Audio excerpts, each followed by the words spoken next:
بسم اللہ الرحمن الرحیم۔ اچھا، اب ہمارے پاس سورۃ الکوثر ہے۔ اچھا، سورۃ الکوثر شروع کرنے سے پہلے تھوڑا سا اس کا جو ہسٹوریکل بیک گراؤنڈ ہے یا اس وقت کے جو حالات تھے جب سورۃ الکوثر نازل ہوئی اس کو ہم تھوڑا سا سمجھتے ہیں، پھر انشاءاللہ ہم اس سورت کو شروع کریں گے۔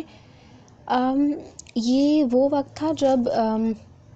بالکل ابتدائی دور تھا نبوت کا۔ نبی کریم صلی اللہ علیہ وآلہ وسلم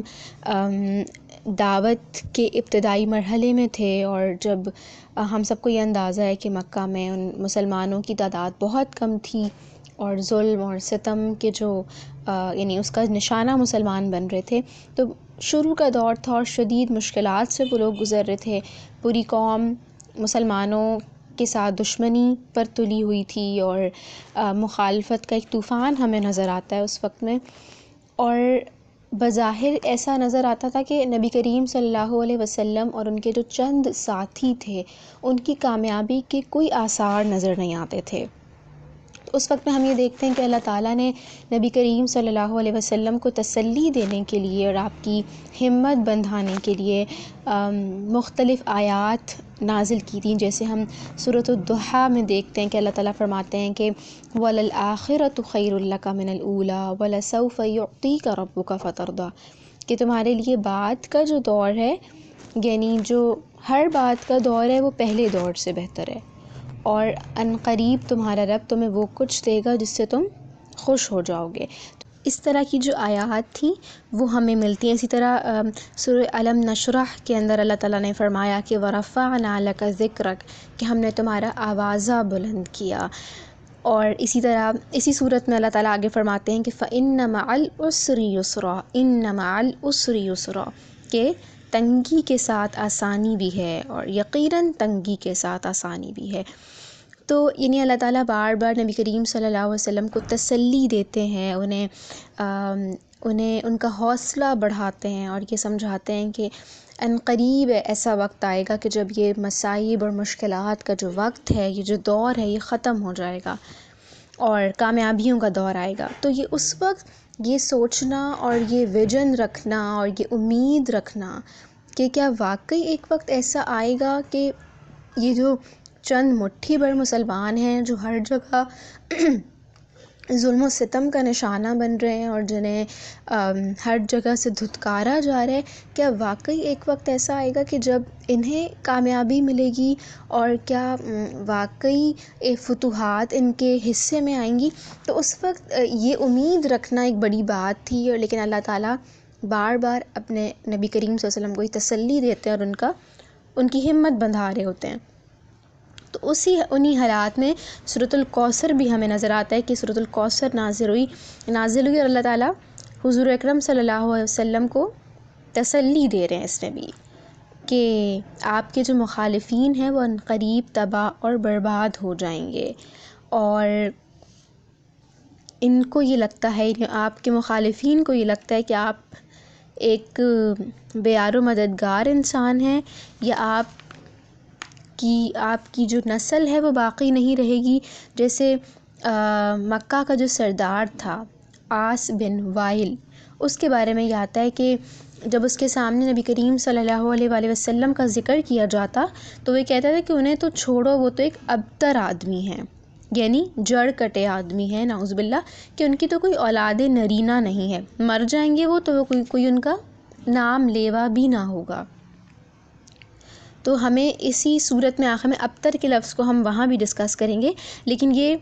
اس کے پیچھے کا بیک گراؤنڈ ہے کہ اس وقت کیا حالات تھے۔ اسی طرح عبداللہ بن عباس رضی اللہ عنہ یہ فرماتے ہیں کہ رسول اللہ صلی اللہ علیہ وسلم کے جو سب سے بڑے صاحبزادے تھے ان کا نام قاسم تھا، ان سے چھوٹی حضرت زینب رضی اللہ عنہا تھیں، اور ان سے چھوٹے حضرت عبداللہ رضی اللہ عنہ تھے۔ پھر اس کے بعد 3 بیٹیاں تھیں، ام کلثوم رضی اللہ عنہا، فاطمہ رضی اللہ عنہا، رقیہ رضی اللہ عنہا۔ تو ان کے بارے میں یعنی ان سے سب سے پہلے حضرت قاسم کا انتقال ہوتا ہے، پھر حضرت عبداللہ بھی وفات پاتے ہیں، اور پھر یعنی جب یہ ان دونوں کا انتقال ہو جاتا ہے تو اس پر یہ روایت میں آتا ہے کہ عاص بن وائل نے یہ کہا کہ ان کی تو اب نسل ختم ہو گئی، یعنی یہ اب ابتر ہو گئے۔ اسی طرح کچھ روایات میں یہ بھی ہمیں ملتا ہے کہ آس بن وائل ہی کے بارے میں کہ اس نے یہ کہا کہ محمد صلی اللہ علیہ وسلم ابتر ہیں، ان کا کوئی بیٹا نہیں ہے جو ان کا قائم مقام بنے، جب وہ مر جائیں گے تو ان کا نام دنیا سے مٹ جائے گا اور ان سے تمہارا پیچھا چھوٹ جائے گا۔ تو یعنی نعوذ باللہ اللہ کے نبی صلی اللہ علیہ وسلم کے بارے میں وہ لوگ اس طرح کی باتیں کیا کرتے تھے، کیونکہ نبی کریم صلی اللہ علیہ وسلم کے صاحبزادوں کی سب کی بیٹوں کی وفات ہو گئی تھی، اور اس وقت تو یہی یعنی تصور ہمارے معاشرے کے اندر بھی جو ہمیں نظر آتا ہے وہ یہ کہ بیٹوں کی یعنی ابھی ہی نہیں، شروع ہی سے ہر طرح کے معاشروں میں ہمیں یہ نظر آتا ہے کہ بیٹوں کی پیدائش پر وہ جو خوشی لوگوں کے اس میں ہوتی ہے، یا لوگ جو اس چیز کو محسوس کرتے ہیں، یا لوگوں کے ذہنوں میں جو تصور ہے کہ بیٹوں سے ہی نسل جو ہے وہ چلتی ہے، اور اسی چیز کو اللہ تعالیٰ نے قرآن میں بھی مخاطب کیا ہے، اور اسی لیے نبی کریم صلی اللہ علیہ وسلم کی بہت ساری احادیث ہمیں ملتی ہیں جس میں بیٹیوں کی پرورش اور ان کی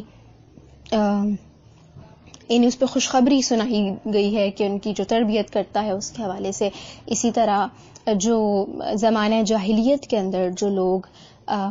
بیٹیوں کو زندہ درگور کر دیا کرتے تھے، اس کو ختم کیا اور اس پر یعنی اس کو ایک غلط رسم کے طور پر دیکھا۔ تو یعنی اس وقت بھی یہی والی ساری چیز تھی، اور چونکہ رسول اللہ صلی اللہ علیہ وسلم کے سارے بیٹے وفات پا گئے تھے تو ان کے بارے میں بھی سمجھا جاتا تھا کہ اب تو ان کی نسل ختم ہو گئی ہے۔ تو یہ وہ سارے حالات تھے جب سورۃ الکوثر نازل ہوئی، اور جب آپ کے آخری بیٹے کی بھی وفات ہو گئی تھی، تو پھر اس کے بعد ایک جسے کہہ سکتے ہیں کہ غموں کا پہاڑ تھا جو ٹوٹ پڑا تھا، اور لوگوں کو اور زیادہ باتیں بنانے کا موقع مل گیا تھا، اور ہر طرح کے لوگ جو ہیں وہ مختلف اس طرح کی باتیں، اور ہمیں یہ نظر آتا ہے نا اپنے بھی معاشرے کے اندر کہ غم کے موقع پر یا اس طرح کے مواقعوں پر جب انسان کسی مشکل میں ہوتا ہے، اس وقت ایک مرحلہ تو اس غم کو جھیلنے کا ہوتا ہے کہ آپ اس ٹراما سے نکل سکیں، اور آپ کے اوپر جو تکلیف آئی ہے، جو آزمائش آئی ہے، آپ اس کو فیس کر سکیں، اس کا صبر کے ساتھ، ہمت کے ساتھ مقابلہ کر سکیں۔ اور ایک دوسری چیز ہمیں اپنے معاشرے میں نظر آتی ہے کہ لوگوں کی باتیں،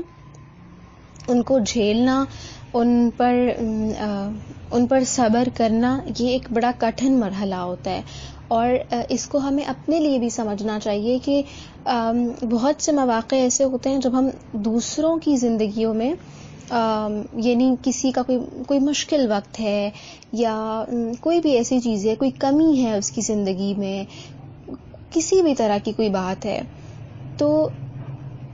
ہماری یعنی عادت یہ ہوتی ہے نا کہ ہم لوگوں سے سوالات بہت کرتے ہیں، یا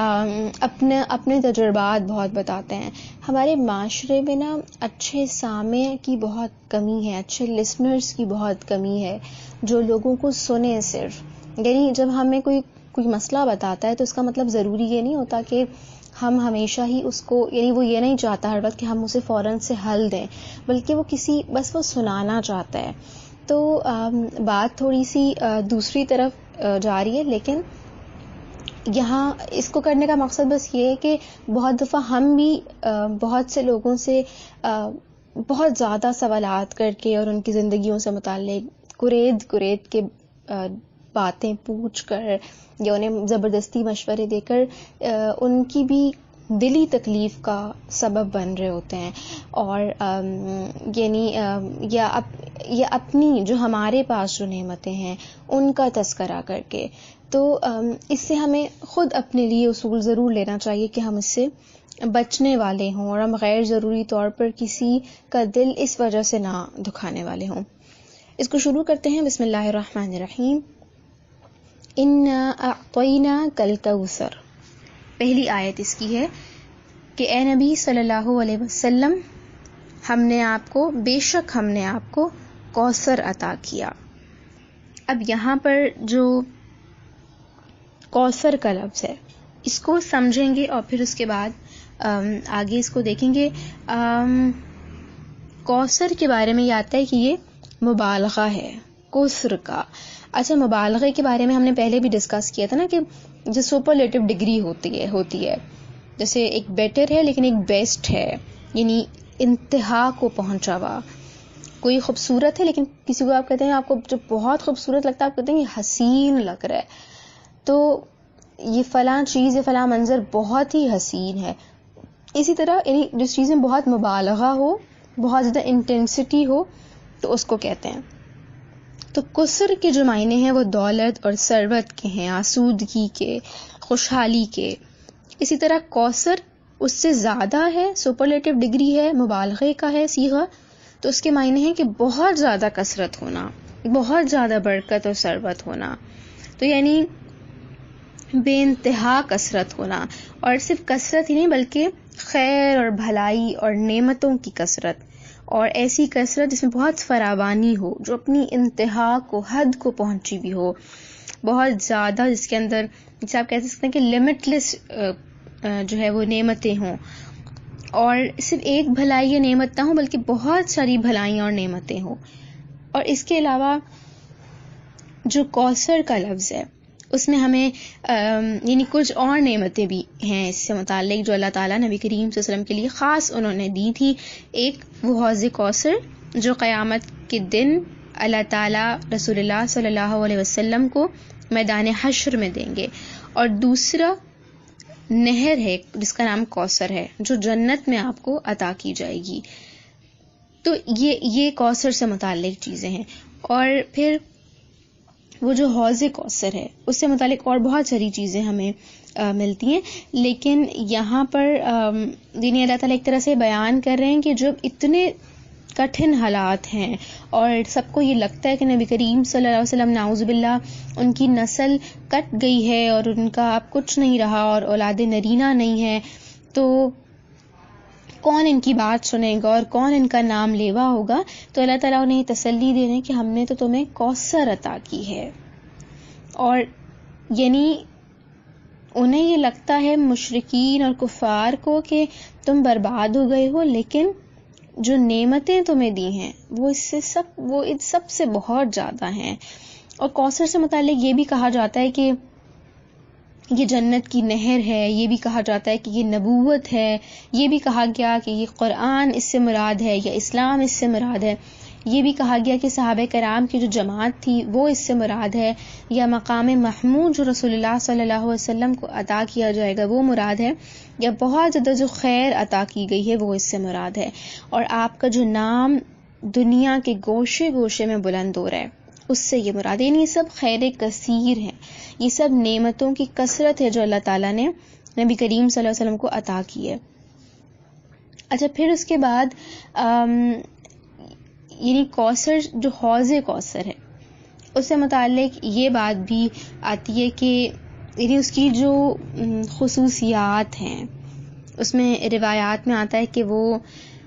جنت کی جو نہر کوثر ہے اس سے پانی لا کر حوض میں ڈالا جائے گا، اور اس کا جو پانی ہے وہ دودھ سے زیادہ سفید ہوگا اور برف سے زیادہ ٹھنڈا ہوگا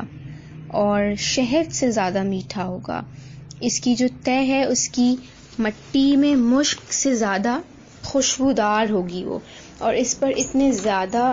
کوزے رکھے ہوئے ہوں گے کہ جتنے آسمان میں تارے ہوتے ہیں. اور اس کے بارے میں یہ بھی آتا ہے کہ جو اس کا پانی پی لے گا اسے پھر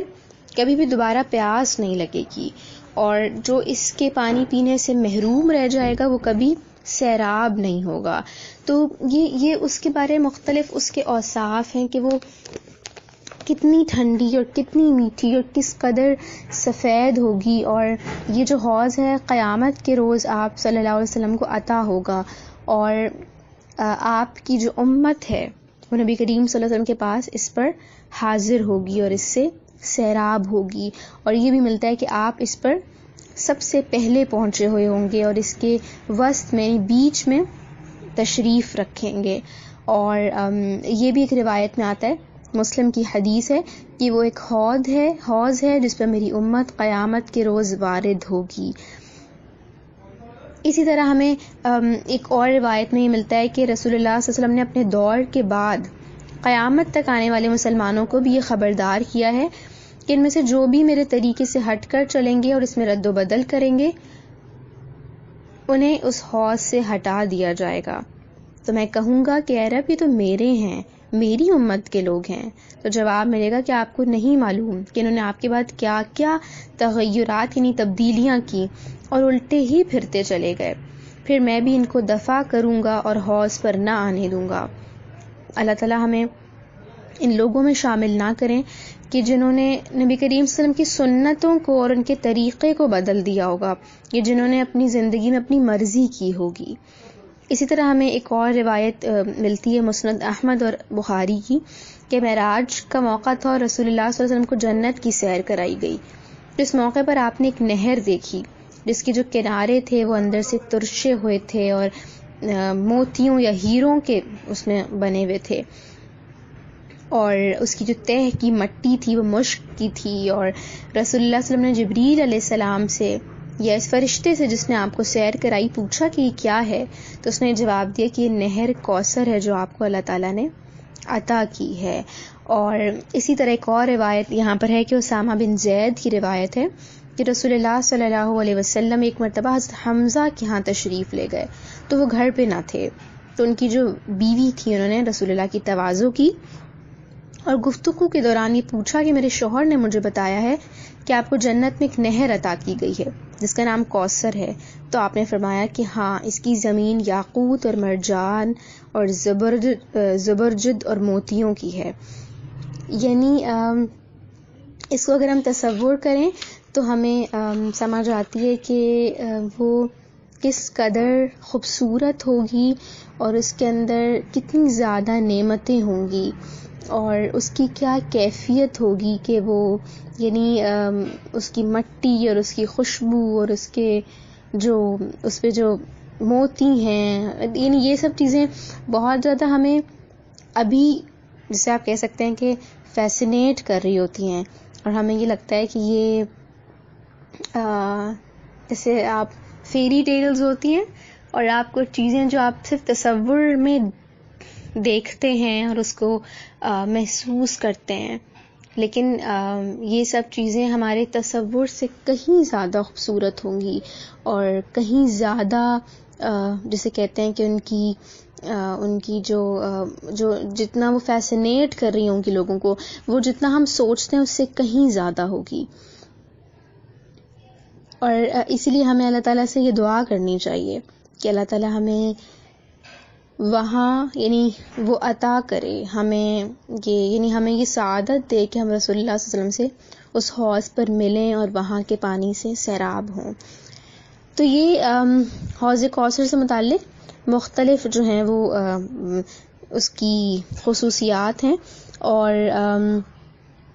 اچھا یہ جو اس کی زمین یاقوت اور مرجان اور یہ زبرجد اور موتیوں کی ہے، یہ بھی میرا خیال ہے کہ جیسے سٹونز ہوتے ہیں مختلف، اس میں سے ایک ہے۔ اچھا پھر اس کے بعد جو دوسری آیت ہے وہ فَصَلِّ لِرَبِّكَ وَانْحَرْ، یعنی پس تم اپنے رب ہی کے لیے نماز پڑھو اور قربانی دو۔ فَصَلِّ پس نماز پڑھو، لِرَبِّكَ اپنے رب کے لیے، وَانْحَرْ اور قربانی دو۔ اب اللہ تعالیٰ نے اس ساری نعمت کا ذکر کرنے کے بعد کہ اللہ تعالیٰ نے تمہیں خیر کثیر عطا کی، یعنی کوثر سے مراد ایک تو وہ ساری چیزیں جو بھی ہم نے ڈسکس کی کہ بہت خیر انہیں عطا کیا، اور وہ سب کے قرآن اور نبوت اور ایک جماعت اور یہ خیر کہ اللہ تعالیٰ نے ان کا نام ہمیشہ تک باقی رکھا۔ اور پھر اللہ تعالیٰ اب دوسرے اس میں کہہ رہے ہیں کہ اب اس نعمت کا تقاضا کیا ہے کہ تم اس کے لیے نماز پڑھو اور اسی کے لیے قربانی کرو۔ اور یہاں پر یعنی یہ جب حکم دیا گیا تھا اس وقت ماحول یہ تھا کہ جو مشرکین تھے وہ یعنی جتنے بھی عرب کے لوگ تھے وہ دوسرے معبودوں کی عبادت کیا کرتے تھے، انہی پر قربانیاں چڑھات کرتے تھے انہی کی، اور انہی کے آگے پر ان کی پرستش کیا کرتے تھے۔ تو اللہ تعالیٰ کہہ رہے ہیں کہ تم اپنے رویے پر قائم رہو اور تم اسی کے لیے قربانی دو۔ اور کچھ نے نماز سے مراد جو ہے وہ 5 وقت کی نماز لی ہے، کچھ نے اس سے مراد بقرعید کی نماز لی ہے کیونکہ اس کے بعد قربانی کی جاتی ہے، کچھ نے بجائے یعنی نماز ہی مراد لی ہے، اور اسی طرح ونحر ہے قربانی کرنا۔ تو جو قربانی ہم کرتے ہیں یا جو بقرعید پہ جو قربانی ہوتی ہے اس سے مراد وہ بھی لیا گیا ہے۔ لیکن یہ جو نماز اور یہ جو قربانی ہو یہ خالصتاً اللہ تعالیٰ ہی کے لیے ہو. جیسے اس یہاں پہ آیت بھی لکھی ہوئی نا کہ قل ان صلاتی ونسکی ومحیای ومماتی للہ رب العالمین لا شریک لہ وبذالک امرت وانا اول المسلمین. کہ نبی صلی اللہ علیہ وسلم کہہ دیں کہ میری نماز اور میری قربانی اور میرا جینا اور میرا مرنا سب اللہ رب العالمین کے لیے ہے جس کا کوئی شریک نہیں ہے. اسی کا مجھے حکم دیا گیا ہے اور میں سب سے پہلے سر اطاعت جھکانے والا ہوں. یعنی جو نماز ہے اور قربانی ہے اور ہمارا جو جینا اور مرنا ہے اور ہمارے جو بھی یعنی جتنا بھی کچھ ہم زندگی کے اندر کرتے ہیں وہ خالصتاً اللہ تعالیٰ کے لیے ہو جائے، اس کی نیتیں اللہ تعالیٰ کے لیے خالص ہو جائیں. پھر یہ جو نہر ہے اس کا مطلب یعنی جو اس کے معنی ہیں وہ اونٹ کے حلق میں چھری یا نیزہ پھیرنے کے ہیں. یا ونہر کے نہر کے بارے میں یہ بھی آتا ہے کہ سینے کا جو بالائی حصہ ہوتا ہے جہاں پہ آپ لاکٹ پہنتے ہیں یعنی جہاں تک لاکٹ آ رہا ہوتا ہے اس کو بھی نہر کہتے ہیں. یا کسی کے سینے پر مارنا اس کو بھی نہر کہا جاتا ہے. تو باقی کے اس اصطلاحی معنوں میں تو یہ ہے کہ اونٹ کے حلق میں جو چھری یا نیزہ مار کر اسے ذبح کیا جاتا ہے، کیونکہ دوسرے جو جانور ہوتے ہیں انہیں آپ زمین پر لٹاتے ہیں اور پھر ان کے گلے پر چھری پھیرتے ہیں جسے آپ ذبح کرنا کہتے ہیں. لیکن یہاں پر نہر سے مراد جو ہے وہ قربانی ہے، ہر طرح کی قربانی. پھر ہم ایک اور بات یہاں پہ یہ بھی دیکھتے ہیں کہ نماز کے ساتھ بالعموم قرآن میں انفاق کا ذکر آتا ہے یا زکوٰۃ کا ذکر آتا ہے، لیکن یہاں پر قربانی کا ذکر آیا ہے. تو یعنی اس سے ایک اشارہ یہ بھی ملتا ہے کہ جو اللہ تعالیٰ کا جو گھر ہے وہ جس طرح نماز کا مرکز ہے اس طرح قربانی کا بھی مرکز ہے. اور قربانی کا ایک پہلو یہ بھی ہے نا کہ قربانی سے غربا کی یعنی غریب لوگوں کی اور مسکینوں کی خدمت ہوتی ہے. تو جو مقصد انفاق سے اور زکوٰۃ اور صدقات سے پورا ہوتا ہے وہی مقصد قربانی سے بھی پورا ہو رہا ہوتا ہے. تو یعنی بنیادی طور پر اللہ تعالیٰ اس میں نماز اور قربانی کی تلقین کر رہے ہیں کہ تم اپنے رب ہی کے لیے نماز پڑھو، اپنے رب ہی کے لیے قربانی دو. یعنی یہ جو دونوں عبادات ہیں یہ محض رسم ادا کرنے کے لیے نہ ہو کہ اس کو کرنا ہے تو اس لیے ادا ہو جائے، بلکہ اس کے پیچھے نیت خالص ہو. پھر اس کے بعد جو تیسری آیت ہے ان شانئک هو الابتر، ان شانئک بے شک آپ کا دشمن، ہوا وہ الابتر دم کٹا یا نامراد، یعنی بے شک آپ کا دشمن ہی جڑ کٹا ہے یا نامراد ہے.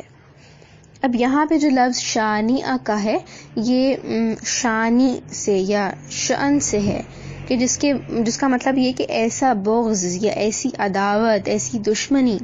کہ جس کی وجہ سے کوئی شخص کسی دوسرے کے ساتھ بدسلوکی کرنے لگے یا ایسا اندھا ہو جائے کہ عیب لگائے اس پر اور اس کے خلاف یعنی بدگوئی کرے، بدسلوکی کرے. تو شانیہ سے مراد، شانیہ کا سے مراد ہر وہ شخص ہے جو نبی کریم صلی اللہ علیہ وسلم کی دشمنی اور عداوت میں اتنا زیادہ اندھا ہو گیا ہو کہ وہ نعوذ باللہ آپ کی عیب جوئی کرتا ہو، آپ کے خلاف بدگوئی کرتا ہو، بد زبانی کرتا ہو، آپ کی توہین کرتا ہو اور طرح طرح کی باتیں نکال کر اپنے دل کا غبار نکالتا ہو. تو یہ شانیہ کا ہے. اور پھر هو الابتر کہ وہی ابتر ہے جو یہ کام کرتا ہے، جو اپنے دل کا غبار اس طرح نکالتا ہے، جو آپ صلی اللہ علیہ وسلم سے بغض اور عداوت رکھتا ہے، جو یہ کہتا ہے کہ آپ کے جو نسل ہے وہ ختم ہو گئی ہے، تو وہی ابتر ہے. یہ جو ابتر ہے لفظ یہ اصل میں بتر سے ہے جس کے معنی کیا ہے؟ کاٹنا، منقطع کر دینا. جو عرب کے لوگ تھے وہ دم کٹے جانور کو بھی ابتر کہا کرتے تھے. اور مطلب مختلف اس کی مثالیں ہیں ابتر کی کہ ابتر کا جو لفظ ہے وہ مختلف مفہوم کے لیے استعمال ہوتا تھا. جیسے یہ کہ ایک حدیث میں یہ ہے کہ ہر وہ کام جو کوئی اہمیت رکھتا ہو لیکن وہ اللہ تعالیٰ کی حمد اور تعریف کے بغیر شروع کیا جائے تو فہو ابتر، تو وہ ابتر ہے. یعنی اس کا انجام اچھا نہیں ہے، اس کو وہ فارم رہنے والا نہیں ہے. اسی طرح جو وسائل سے محروم ہو جانے والا شخص ہو اسے بھی ابتر وہ بھی ابتر کہلاتا ہے، اور جس سے آپ کو کوئی خیر اور بھلائی کی توقع نہ رہے اسے بھی ابتر کہتے ہیں. جس آدمی کی کوئی اولاد نرینہ نہ ہو تو اس کے لیے بھی یہ لفظ استعمال کیا جاتا تھا، اور جس کا کوئی نام لیوا باقی نہ رہے. تو اللہ تعالیٰ اس پر یہ بتا رہے ہیں کہ ابتر تم نہیں ہو بلکہ تمہارے یہ دشمن ابتر ہیں. اور یہ کوئی جوابی حملہ نہیں تھا کہ انہوں نے کہا تو اللہ تعالیٰ نے جواب دیا، بلکہ یہ قرآن کی ایک بہت بڑی پیشن گوئی تھی کہ یعنی ابتر سے مراد یہ بھی تھا نا کہ وہ لوگ اس لیے کہتے تھے نا کہ کوئی نرینہ اولاد نہیں ہے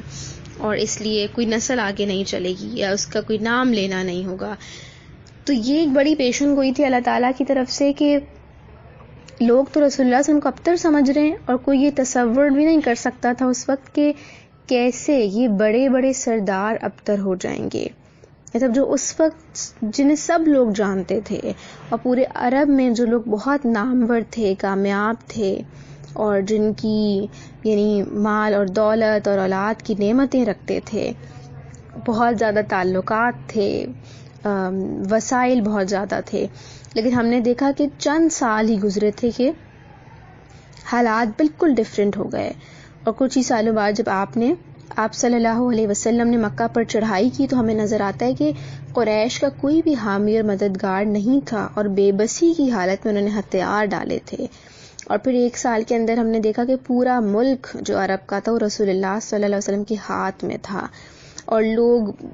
جگہ جگہ سے آ کر بیعت کر رہے تھے آپ صلی اللہ علیہ وسلم کے ہاتھ، اور آپ کے جو دشمن تھے بالکل بیار و مددگار نظر آ رہے تھے ہمیں. اور یعنی آج کوئی یہ نہیں جانتا کہ ابو جہل یا ابو لہب یا عقبہ بن ابی معیط یہ سب ان کی اولادیں اور یہ کس کی اولاد میں سے تھے. اور جانتا بھی ہو تو مطلب کوئی یہ نہیں کہے گا کہ میں جو ہوں وہ ابو جہل کے شجرے سے ملتا ہوں یا میں اس کی نسل سے ہوں، مطلب کوئی بھی یہ پراؤڈلی نہیں بتائے گا. لیکن نبی کریم صلی اللہ علیہ وسلم کا نام اللہ تعالیٰ نے ہمیشہ کے لیے باقی رکھا، اور ہم دیکھتے ہیں کہ دنیا بھر میں آج کروڑوں لوگ ان پر درود بھیج رہے ہوتے ہیں، اور اپنے آپ کو، اپنی نسبت کو ان سے کرنے میں فخر محسوس کرتے ہیں، اور ان کا نام احترام اور ادب سے اور محبت سے لیتے ہیں. اور یعنی تاریخ نے یہ ثابت کیا کہ ابتر نبی کریم صلی اللہ علیہ وسلم تو نہیں تھے بلکہ آپ کے دشمن ہی تھے. اور جو آپ کے دشمن جو نبی کریم صلی اللہ علیہ وسلم کو یہ کہتے تھے کہ آپ کا کوئی نام لیوا نہیں ہوگا اور آپ کی نسل ختم ہو جائے گی، اور کوئی آپ جب وفات پا جائیں گے تو پھر آپ کو کون یاد رکھے گا، تو اللہ تعالیٰ نے ان کی بات کو غلط ثابت کیا. اور ہم نے آج ہم اس بات کو وقت نے اور تاریخ نے اور حالات نے پروف کیا کہ اللہ تعالیٰ نے آپ کے دشمنوں کو ابتر کیا تھا اور آپ کا نام ہمیشہ کے لیے باقی رکھا. اس سے ایک بات یہ بھی سمجھ آتی ہے کہ اللہ تعالیٰ نے نیکی اور اپنے نیک بندوں کے نام کو جس طرح سے باقی رکھنا ہوتا ہے وہ رکھتا ہے. یعنی اللہ تعالیٰ کی زمین کبھی بنجر نہیں ہوتی نیکی سے اور نیک لوگوں سے اور ایسے لوگوں سے کہ جن سے بھلائی دنیا کے اندر پھیل رہی ہوتی ہے. تو کبھی کبھی ایسا ہوتا ہے نا کہ ہمیں بھی یہ لگتا ہے کہ ہمارے پاس ایسا کیا ہے جس سے ہماری نیکی ہمارے جانے کے بعد بھی لوگوں کے کام آتی رہے، یا جن کی اولاد نرینہ نہیں ہوتی اور بیٹے نہیں ہوتے ان کو یہ فکر ستاتی ہے کہ ہمارے بعد ہمارا نام لیوا کون ہوگا. تو عزت دینے والا اور نام کو باقی رکھنے والا اور بھلائی کو اور اس کی نیک نامی کو باقی رکھنے والی ذات جو وہ اللہ تعالیٰ ہی کی ہے. تو اللہ تعالیٰ ہی سے یہ ایکسپیکٹ کرنا چاہیے اور ہمیں اللہ تعالیٰ ہی سے یہ مانگنا چاہیے کہ وہ ہمارا ہم سے ایسے کام کروا لیں جو ہمارے لیے صدقہ جاریہ رہیں. اس کے اندر بھی یہ نیت نہیں ہونی چاہیے کہ لوگ میری تعریف کریں. تو اللہ تعالیٰ ہمیں ایسے اعمال کرنے کی توفیق دے. آمین یا رب العالمین.